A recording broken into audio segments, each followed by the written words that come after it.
Pour profiter pleinement, éteignez les lumières, mettez votre casque ou vos écouteurs, fermez les yeux, relaxez-vous.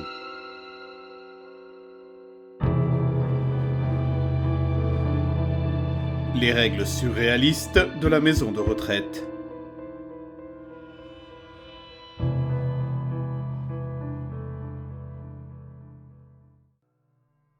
Je viens de commencer à travailler dans la cuisine d'une maison de retraite. Voici la liste des règles qu'ils m'ont données. Bienvenue dans la famille La Forêt du Crépuscule. Nous savons qu'il y a beaucoup de choses à assimiler d'un seul coup et que vous recevrez une formation spécifique à votre service. Mais pour commencer, voici quelques règles très importantes concernant l'ensemble de l'établissement que nous demandons à tout le monde de respecter à la lettre. Règle numéro 1. Gérard aime faire des farces, qui sont pour la plupart inoffensives. Gérard aime aussi les desserts.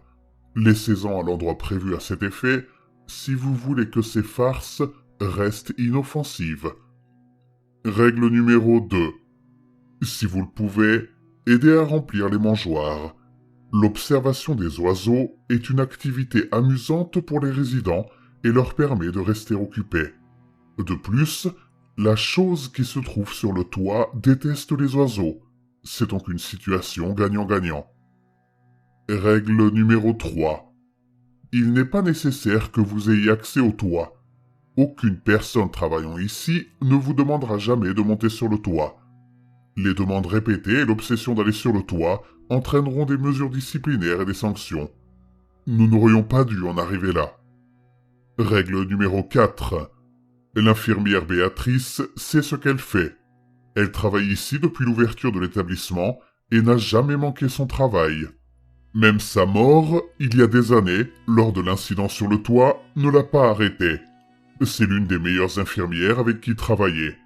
Estimez-vous heureux si elle vous prend sous son aile. Vous avez un bel avenir devant vous. Ne la mettez surtout pas en colère. Respectez les résidents et il n'y aura pas de problème. Béatrice y veillera.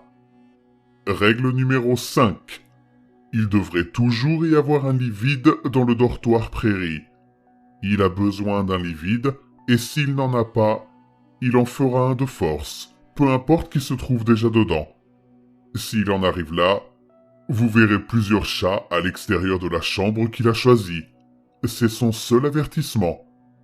Règle numéro 6. Les chats sont très gentils et adorent être caressés, mais veillez à vous laver les mains avant de reprendre votre poste. Cependant, ne dérangez pas les chats s'ils travaillent. Si vous en voyez un se tenir silencieusement à l'extérieur d'une chambre, alertez Béatrice. Il ne leur reste plus beaucoup de temps. Si vous voyez plusieurs chats à plusieurs portes, préparez-vous. Quelque chose d'important est sur le point de se produire. Si vous voyez un chat à chaque porte et des dizaines d'autres chats dans les couloirs, nous sommes désolés. Cela veut dire que quelqu'un est monté sur le toit.